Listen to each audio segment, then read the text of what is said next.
With the rumors of Pokemon Stars finally dying down, the resurgence of the speculations of the next Pokemon game are back. There is only one game idea in the forefront of the fandom's mind currently: the remakes of Pokemon Diamond and Pearl.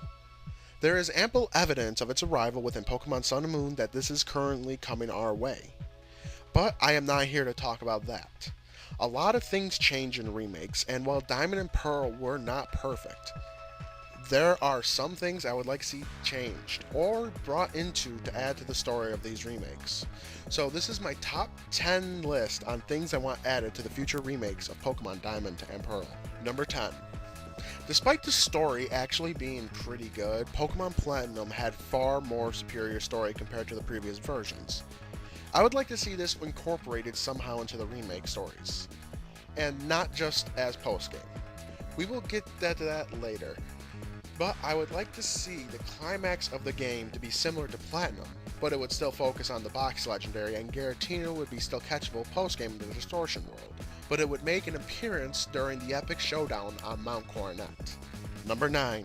Speaking of post-game, I wanted something similar to the Delta story out of Omega Ruby and Alpha Sapphire.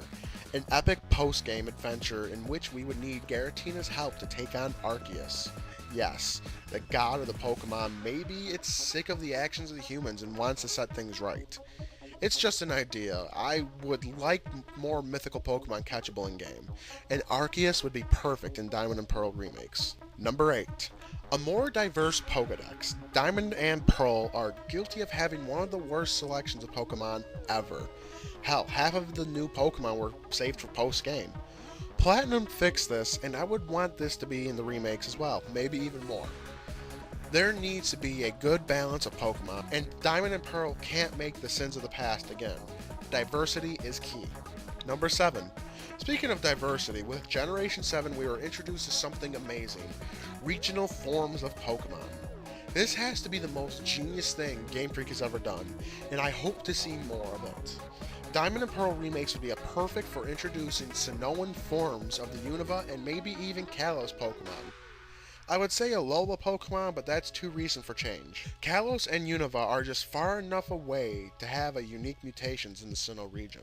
Number 6. Also coming back from previous games, but unfortunately lacking in the last remake, customization. This is a no-brainer. We are in 2017 now. Customization is in almost every game in existence. The remakes of Diamond and Pearl should be no different. I know you want to keep the feel of the original, but this would be a perfect chance to let us dress our avatars in a more wintry clothing. Number 5.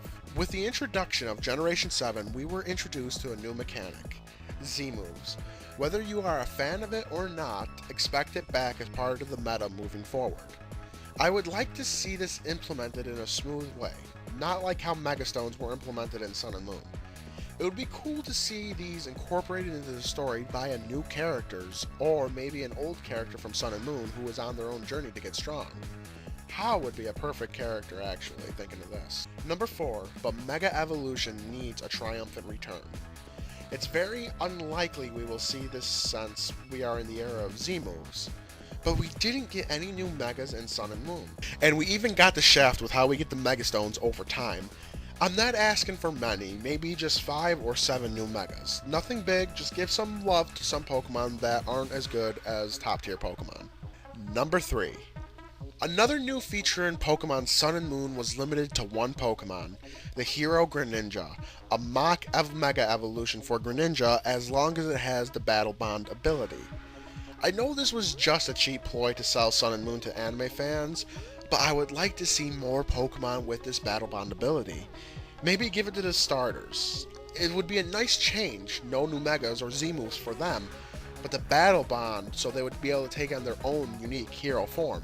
Come on, we all want to see a Super Saiyan form of Infernape. Number 2. Sun and Moon really messed up on one thing. The distribution of items in-game was very all over the place, locking most of the great items behind battle facilities that are hard to take part in without having some of these items. I am mostly referring to the breeding items and EV training items. These are needed to take on the battle facilities, so it would be best to see these items attainable throughout the game, or even in post-game. I'm not asking for much, just make it easier for us breeders when the new games of Pokemon Diamond and Pearl remakes when they come out. And number 1, longevity. The only thing keeping Sun and Moon going right now is the battle competitions, which is well and good if you like doing that stuff, but for those who do not like player versus player, they are stuck with their thumbs up their bums waiting for the Megastones to be released.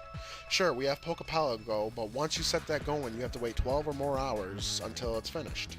And don't even get me started with that mess of Festival Plaza. Since this will be a remake of Diamond and Pearl, I expect the Underground to return, but we need more than that. More minigames like we had in Platinum, maybe even a new feature like the Deck Snap we got in Omega Ruby and Alpha Sapphire. And for a little bonus after number 1, for the love of all that is holy in the world, keep these remakes away from the Switch. Keep them on the 3DS for now. Well, those are my top 10 hopes for the inevitable remakes we will be getting. I know some of them are a bit unlikely while others are guaranteed, but I hope we see these games sooner rather than later. Sun and Moon are becoming rather stale, and it would be nice for a new set of scenery. What are your thoughts on my ideas? Are they too outlandish, or do you agree with me? Let me know down in the comments below. If you enjoyed this video, leave a like and share it around. It helps me grow as a channel, and I really appreciate it. Follow me on Twitter to know when all my videos go live, as well as to know when I might be doing some giveaways. The link to my Twitter is down in the description below and in the front page of my channel. And, as always, this has been Black Phoenix. Thanks for watching, everyone.